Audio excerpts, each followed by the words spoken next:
Hello guys, welcome back to Blizzard94. Again, another new video. As you see, there's some random stuff on my couch, and this is definitely falling a little bit back because I keep staying in this weird yoga position. And if you guys are noticing, I am wearing a Colombian jersey or shirt because I am half Colombian, half Cuban, and I do love the Colombian team. I'm not that huge of a football fan, but I still love to watch football from time to time, especially with friends. And today I'm just thinking about going and play some football, so why not? But today I'm gonna make this video really quick, and it's going to be about my top three favorite chess players that I prefer. And honestly, this has been a little bit of a tricky topic for me because over time, depending on my mood, the results might change a little bit. But now I feel like I do have my top three favorite players. And regardless, I always keep looking at them, and it's just always just a blast just seeing these players. I think these players honestly, regardless of what day it is, regardless of what night it is, I just can't stop looking at these players. So let's just get into it. Now, number three, I think, is the most indecisive for me because I'm not really sure. There are a lot of players I could put. Some people that you guys don't even know, like Bujanji. I'm not gonna say Fatal Civ, but Fatal Civ before would have been one of the people I consider for number three. There's Dean Loran, there's Gukesh, there's Arjun that I might consider. And honestly, for me, if I had to pick someone who's number three, this is a little bit biased, but I honestly say I'm probably gonna have to go with Fabiano Caruana. I think Caruana is my third favorite chess player, as he is someone who grew up, from Miami, and someone who, well, no, he was born in Miami. I don't think he was raised in Miami. They moved out, and I think they went to New York and then Italy, I believe, or Italy then New York. I don't remember which. And Fabiano was just a really hard worker. He had this really nice discipline and work ethic that not a lot of people have in the elite. Like, I think if you compare it to the elite, he's the most hardworking person. Not saying they don't work hard, but I'm saying in comparison, let's say to being talented or relying on more of your natural skill, Fabiano had to work a lot more on his own and rely on his natural skill than talent. I think if we compare him to the rest of the league, he didn't really rely on his talent or utilize his talent. He worked hard to make his talent, be somewhat useful, but at the same time, he had to also use everything he knew, from the ground up. And he's kind of like the second player on this list, who I think both just simply work hard. And at the end of the day, they show what it means to be a good chess player, the hard work, the discipline, all the amount of hours you put up. It's not that you have to necessarily be talented. If you work hard, you can beat talent. And that's what Fabiano has shown throughout the years, that you can beat all these talented players if you simply work hard and keep updated. That man has arguably the best preparation in the whole world in the elite. If not one of the best, he is the best in terms of opening preparation. He is the most, I guess, theoretically adapted. If you look at all his games, they're always with some type of weird novelty or some slide line and some improvisation that most people have never seen before. All these Rui Lopez, all these chessable courses with Fabiano, they're just simply out of the book. I've never seen some of these chessable courses, but I know that Rui Lopez, especially with white, it's very dangerous. I remember there was a time in 2018 where he simply was, promoting the Petrov, and the Petrov was seen as this impenetrable force, kind of like the Berlin, because Fabiano, I remember he was leaking his world championship preparation, and even then, for an entire year, no one was able to beat that defense. He leaked world championship prep in 2018, and no one could beat him. No one even got close. In fact, he's the only one, and I think this is probably why he's my third player. It would be either him or Ding. But since Dean's falling off, and if I don't know, he's from the U.S., he, has some, I guess, some bias towards me, I kind of consider him to be a really, really strong player in the aspect that he really is the only one who never lost to Magnus Carlsen in the classical format. Now, you can say, what do you mean? Karjakin also never lost in the classical format. True, but he did lose a game. And what I mean by lose to Carlsen, I mean he didn't lose any games. And Fabiano, for those of you who remember, in the 2018 World Chess Championship held in New York, or I believe, oh, it was Paris, sorry. It was in Paris, France.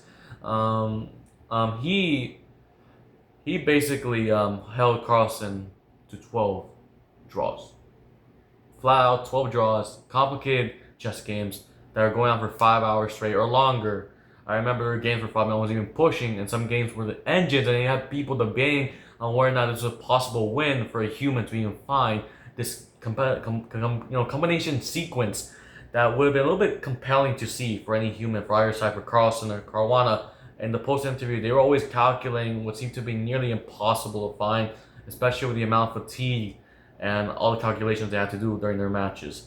I think their matches were the most exhausting, at least in modern day chess. Back then, I know it was probably Kasparov's matches, especially against Karpov, but at least we're talking about modern day chess. I think these are the most exhausting matches. I think this is the most exhausting match there is in terms of classical format. Because while I do think Carlsen versus Nepo was a very interesting matchup, I don't think it has a lot of importance in comparison to this one, even though this one was the most stale. I heard most people didn't really care much about this World Championship match, as in their heads they're just thinking, okay, no, Carlsen's just dragging it out, they're going to go rapid playoffs, and boom, he's just going to win the rapid tiebreaks. And it came out to be true. Carlsen eventually won them. He beat Fabiano, I think 3-0 or 2-0, I don't remember one. But in the classical format, it was really impressive, and it just goes to show you that this man, even though he's not really taken that serious nowadays, but he's, by the elite, by the rest of the elite, but like to us, like we don't really look at much at him. We look more at players like Magnus or Hikaru or Nepo or just anybody else in general, or Gukesh. He's not really much in the spotlight anymore. But even though he's not in the spotlight, this man was the guy who was able to not lose to Magnus Carlsen in the World Championship. He only lost to a rapid tiebreak, but I argued that if they were to continue, I think Fabiano would have honestly had a way better opportunity to dethrone Magnus Carlsen than anyone. And I think he probably would have been the only one who would even be close to dethroning Magnus. I don't think Nepo was ever strong enough. And he would collapse psychologically. Fabiano only collapsed because he was worse in faster time controls, but in his own game, like classical, like Gukesh, he can perform really well, and I think he would have honestly been the dark horse to slay Magnus Carlsen. And not even a dark horse because he was the only one who was even close to his ELO at the time. He was the only one at 2800 that was really close, and the world match was really something to behold because everyone was expecting Fabiano to be the first American since Fischer to retain the title, but it was just not meant to be. Maybe in the future we'll find another American, but not for now. And honestly, again, Fabiano has done a lot of amazing accomplishments, and he's just one of the most world-class players that there is. I remember he has a very legendary streak, which I don't think any elite player has replicated in this generation, the Sinquefield Cup, which I think is just amazing. It's almost near inhuman, at least at this level, because to get a near perfect performance against these types of players, against Magnus, against everyone, is just simply unreal. But I don't want to make this super long. Let's just go on to number 2. Now, number 2, I am, again, this depends on my mood. I know number 1, number 2, they're never going to change. They're either going to interchange or like switch a little bit, but they're always the same people. For number 2, in this case, I'm going to put Hikaru Nakamura. And this is for obvious reason. I'm not even going to have like a huge explanation. It's just Hikaru Nakamura. Like, come on. Everyone knows Hikaru. Hikaru is that one boy who used that Fischer energy, against the world, negative fuel, to simply, climb to his way to the top as a little kid, a little boy from Japan who simply lives in the US at the age of, I don't remember when. He lived in New York. He went all the way. His brother was more talented than him. He wanted to show that he could play chess. He did play chess. He eventually quit chess, went to college, took a small break, went back to chess, was smoking and a bunch of stuff. And still, at the end of the day, he proved that with hard work and discipline and tenacity, he could amount to it and become one of the world's best players, especially in faster formats, in Blitz and Rapid and Bullet. This guy is just a complete monster. Don't even get me started with Bullet. Like Bullet, this man is on another level. When I first looked at chess, the only people that really came into my mind were either Fabiano, Hikaru, Magnus, or maybe Ding. That's it. I didn't really know much about chess players. I thought the chess players were cool. I thought, oh my god, the Russians are cool. And I thought Grisha was like an old man, and all these people were old. But like these guys were like, oh, these are like the athletes to me, like the legends that you want to get autographs from. I think personally, whenever I didn't even know who Fabiano was, but I remember I was in middle school at the time. And this one guy came to us in a subway. We were just saying, oh, I know you. I saw you the other day. And he was telling me this guy from the US was holding the world champion. I did not know who Magnus was. I just knew, oh my god, American, someone from our country is holding Magnus Carlsen. And that really amazed my eyes. It just filled me with childhood wonder, which, again, is just amazing to see. But frankly, again, if I were to say this all over again, I think Hikaru is simply a legend. No offense to Fabiano. Before Fabiano, I think, was considered number 1. Not anymore, because he has fallen a little bit. Hikaru has a plus score against Fabiano Caruana in classical format. Hikaru has done a lot of amazing things. He's qualified to play many World Cups like Fabiano. He has qualified to many candidates like Fabiano. And he has done so many achievements. Like I believe he is the Fisher 960 World Champion, well the unofficial one, and then he became the official one, I believe in 2022 after being Jan Nepomniachtchi, who again, shout out to Jan, who simply has the worst luck ever, and losing I believe 4 World Championship matches in a single year. He lost World Rapid, he lost I believe, I'm not sure if he lost World Blitz, but I remember he lost 960, he lost against Magnus, and he lost something else, which I don't remember what it was. In my opinion, I think Hikaru is the most consistent player and the most prominent, like I think one of the best defenders in the whole world. Because he's able to defend lost positions, and most of the time he's able to switch the tables, which is very hard to do, especially if you're lost. Hikaru is one of the most universal in terms of simply defending positions which don't even seem defendable. They just seem lost. And out of nowhere, he just magically makes it happen. It's like magic. There are countless videos where he's just playing online for like over 10, 12, 18 hours. There's even a video from him playing against Chess Bros Grandmaster Eric Hansen in a long bullet match, which I believe took around 12 hours. You can see from the beginning of the video to the end of the video, Eric looks bloodshot. Eric looks flat out dead, and the score is not even close. Hikaru back then would play for hours till the whole night, till it was morning, and it's just insane.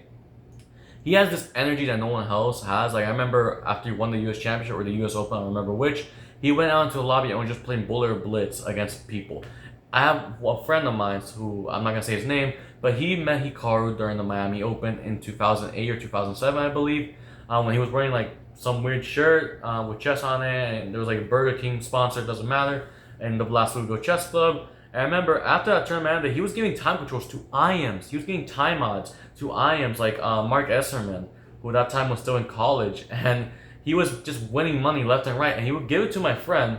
And at the end of the day, once they finished, Hikaru actually gave him a tip, I think of over 200, 500 bucks. I think Hikaru, he just ended up hustling a lot of people there in time odds for over a grand. He even beat like, I think GMs or IMs. The guy was just on another level. And I think, frankly, seeing personal stories how that Hikaru just came to one of my friend's house, it just boggles the mind. His mind is just basically chess. He's just simply a living legend at this point, and I will say it is going to be sad to see him retire, even though I know it's become sort of a joke, like people keep dragging it out. I think Hikaru is just a prominent figure, at least for American chess and around the world as well. It's just that he's done what so many people have yet to accomplish, which is simply just to promote chess on a huger scale. And to see him do it, especially for the US, is something which not many people will thought will ever happen, because considering Fischer was really the only one, it's taken so long, but the fact that we have them to just be in the spotlight for us is honestly just a huge thing and a huge future for chess. It will honestly be a sad day. He's basically, as many would put it, the Ronaldo to Carlsen's Messi, even though it should be kind of like the opposite, but it's considering their height difference. But again, they're basically just the tale that never ends, and that honestly leads me on to number one. And before I go to number one, again, number two, I simply love Hikaru. Like, his YouTube channel is amazing. I remember watching all his Blitz matches. I even still watch a lot of his Blitz matches on YouTube, as I learn a lot from watching those videos. I think Hikaru, frankly, I remember I was in middle school, and I just love his videos. Again, he was just a very cool YouTuber, and even though I know he's toxic, or was a little bit more harsh in real life, from stories and all these things, I don't know him personally, I don't care. It just shows that he's more of a human, because he has to struggle a lot. He has to play for money. He has to play to eat. He has to play to do a lot of stuff back then. Not anymore. Now he's retired. He can still be toxic, but I honestly would love to see more outside of him, because it shows that he is human at the day, and it's not easy. All people still have to work hard, and you have to take into account all the things you have to do to get to this point. It's kind of well deserved. So regardless, I do want to say props to Hikaru, and I simply, I'm just really happy to see him. So, well, not see him, but happy to have him as my second favorite player. Although some days, again, he is my number one favorite player. Now, on to number one, we got, of course, the Viking himself, Magnus Carlsen. I think Magnus Carlsen is number one undoubtedly. There's no explanation. Again, same with Hikaru. This guy is on a completely different level. This man is the only one where you could potentially host a topic of what ifs. Like, what if this guy didn't exist? How many world champions would it be? There could be Fabiano, there could be Ding, there could be Hikaru, there could be a bunch of people. And I know Ding is world champion, but let's say it was back like 4 years ago, Ding wasn't world champion, none of these people were even close. This guy was just on our level. He still plays chess, he's still the undisputable number one player in the world. And I don't think anyone's breaking that time soon. He even gave up. I think he's giving up on his 2900 goal. He was trying to reach 2900 FIA in Classical, which is just purely it's unrealistic because considering the amount of people who have so much low ratings, like 2700, which isn't even that low, like compared to us, it's insane because no matter how many games he draws, he just keeps losing or he either maintains, he either breaks even or he loses rating. At the end of the day, this man was ahead of his time. He evolutionized a generation filled with engines and made it shown that with preparation, with all this stuff, that he was the best intuitive player and they had a natural feeling for the game. As Hikaru Nakamura once stated, no one wants to play a chess game with Magnus Carlsen because Carlsen has the best natural feeling for the game. He knows how to coordinate his pieces. He knows how to naturally flow for positions. He knows how to coordinate attacks, how to defend positions, how to form fortress, how to do anything. He's just the best naturally gifted at anything he does. And it's not just that he's talented. He just worked hard to make that talent that great because he wanted to just make it like a natural flow in his games. And whenever you look at his game, everything just has a point. Every move he makes has a purpose, and you never really feel like he's worried. You feel like he just has a plan, and that plan is just so strong that regardless of what you do, eventually you're going to crack. And that's what I love about Magnus' game, that it's super awesome, and you can learn about anything because he legit plays every single opening in the world. That's what I love about Magnus Carlsen. He's just the best at playing anything.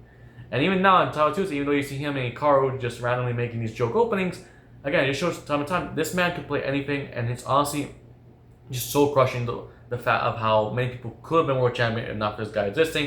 And that's what's been shown with Ding Liren or Nepo having the opportunity to become world champion, and now recently Gukesh became the world champion.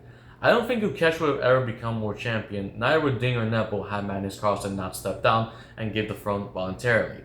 I think that just shows a newfound perspective of dominance. Like, he just doesn't care anymore. He has nothing to lose. He has his own company. He has a lot of money. He just wants to show that he's the best, but he really doesn't care, as his only goal left is he really done everything. He won the World Cup. He won the most impressive chess events in the world, and there's just nothing left for him to gain. It's at 2900, but even then, I think he's giving up on it, as it's simply near impossible, which is purely understandable.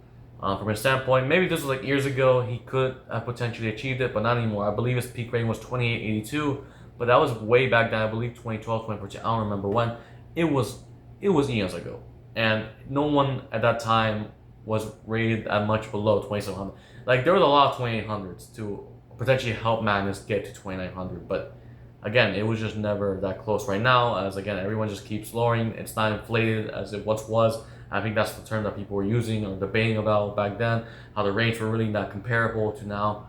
Either case, Magnus has displayed that he is the number one GOAT, and I don't think the chess world would be the same without him. Frankly, I thought he might have retired, but luckily he didn't. He just only gave up the title. But even then, it was cool. It was kind of a weird thing at the time. Many people didn't expect him to actually give up the title like that, like Fischer did, but he did. And it was actually a really cool thing because it showed that he doesn't need a stupid title. And I'm not saying it's a stupid title, but a stupid title to him. He doesn't need it. He wanted to show that he's just the best, and he doesn't need to win the world championship match. He just showed it because he's just better than everyone, including Hikaru, including everyone. There are games that show him playing with Hikaru in a hotel match. They have a little bit of a private hotel, playing their own private blitz match, just for fun, and yet it feels like an underground chess battle to the death, where they're just playing for like much of hours just to prove a point that he's just better. And at that point, Hikaru knew he couldn't beat him, and he said that he still regret this because Magnus knew how he played, how his style was, and from that point on, it was never the same again. There are games I remember during St. Louis where I remember there was a very crucial game where Hikaru was crying because he was trying too hard to draw the game, and it's just this Magnus effect that Magnus, even though you feel like you're doing fine, you never let your guard down. And even when you let your guard down for one single moment, where it's an inaccuracy mistake, he will push it. It will be a slight advantage, and they'll go down. And then when you try to stop a thing, you panic, and it's game over. That's what Magnus Carlsen does best. He keeps the pressure on. He keeps everything going on. He keeps the position, improving his own piece, improving everything in his position, until you simply realize that it is the beginning of the end. Like, there is no way to stop it, and it's inevitable. I think this is simply what lots of people love about Magnus Carlsen, because he really just he just chokes you to death. Like, he really does.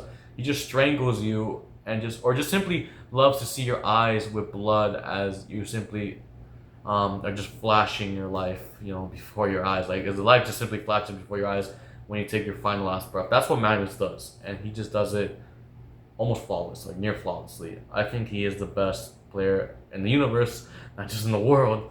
I don't think there's gonna be another Magnus Carlsen, at least not right now.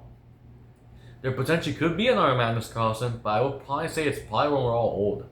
I'd probably give it like another 40, 20 years. And if it's not when we're old, it's probably after we're dead. Because at this point, come on, it's just super hard to get to that point. And yeah, overall, I don't want to make it any more long than it has to be. Thank you guys for watching this video. And again, these are my top 3 favorite players. I'm going to go play some football and play some chess. But again, number 3, Fabiano. Number 2, Hikaru. And number 1, Magnus Carlsen. So, yeah. You got Luigi, you got the Samurai, and you got the Viking.